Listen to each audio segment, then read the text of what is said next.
नमस्कार दोस्तों। क्या यह मिसाइल किसी ड्रोन के जरिए हवा में दागी गई है या फिर इनको जमीन से चलाया गया है?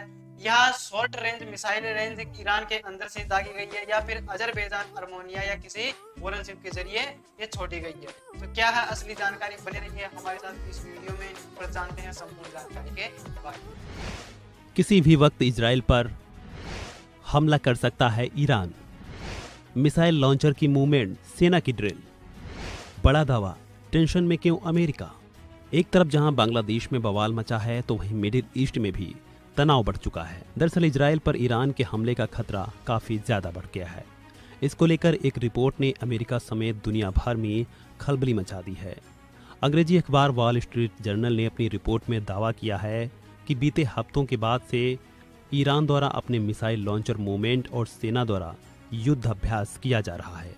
हमास चीफ इस्माइल हानिया की मौत कैमरे में रखे बम में हुई ब्लास्ट से हुई है। पश्चिमी मीडिया की इस थ्योरी को ईरान ने खारिज करते हुए कहा है कि हानिया को उनके आवास के बाहर से दागी गई एक शॉर्ट रेंज प्रोजेक्टाइल मिसाइल का इस्तेमाल करके मारा गया है, जिस पर लगभग 7 किलोग्राम का वॉरहेड लगाया गया था। ईरान के रिवॉल्यूशनरी गाइड्स की जांच के बाद ईरान ने शनिवार को कहा है कि इस हमले का दोषी इजराइल ही है। बयान में दोहराया गया है कि हानिया की हत्या का बदला लिया जाएगा और इजराइल को उचित समय, स्थान और तरीके से कड़ी सजा दी जाएगी। हानिया की हत्या के बाद ईरान में अब एक्शन नजर आ रहा है और यहाँ 2 दर्जन से अधिक अधिकारियों की ताबड़तोड़ गिरफ्तारी की गई है और जिसमें वरिष्ठ खुफिया अधिकारी, सैन्य अधिकारियों को गेस्ट हाउस में कर्मचारी शामिल है। इस्लामिक देशों की बैठक की मांग है में हानिया की हत्या के बाद ईरान ने इस्लामिक सहयोग संगठन की असाधारण बैठक बुलाने की मांग की है। अमेरिका ने बढ़ाई तैनाती। पश्चिमी एशिया में तनाव के बीच इजराइल के मदद के लिए अमेरिका नए सिरे हथियार, जंगी जहाज, लड़ाकू विमानों और सैनिकों की तैनाती इलाके में बढ़ा रहा है। खबर है कि ईरान के हमले से निपटने की तैयारी में इजराइल की मदद के लिए अमेरिकी सेंट्रल कमांड फोर्स के चीफ जनरल माइकल कुरेला तेल अवीव पहुंचे हैं। बढ़ते तनाव को देखते हुए अमेरिका ने फाइटर जेट्स, डिस्ट्रॉयर और एयरक्राफ्ट कैरियर भेजने का सिलसिला भी शुरू कर दिया है, क्योंकि अमेरिका किसी भी स्थिति में इजराइल की सुरक्षा को लेकर प्रतिबद्ध है। अमेरिका के साथ ही हमास नेता हानिया की मौत के बाद बने तनाव को लेकर इजराइल भी अलर्ट है। ईरान और अन्य के संभावित हमलों को लेकर इजरायली रक्षा मंत्री योव गैलेंट ने भी चेतावनी दी है।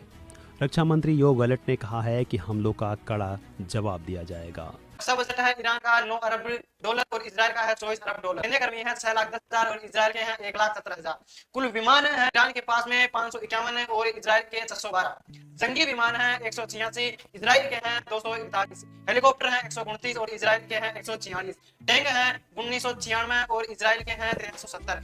हथियारबंद वाहन है ईरान के पास में 65,765 और इजराइल के पास में है 43,401। मोबाइल लॉन्चर है 775, पास में है 150। समुद्री बेड़ा है 101 और इजराइल के पास में है 67 और पनडुब्बियां है 19 ईरान के पास में और इजराइल के पास में है 5। फोर्स 3,50,000 और इजराइल के पास में है 4,65,000। अर्ध सुरक्षा बल है ईरान के पास में 2,20,000 और इजराइल के पास में है 35,000। कैसी लगी आपको जानकारी? अगर जानकारी अच्छी लगी तो वीडियो को लाइक करें।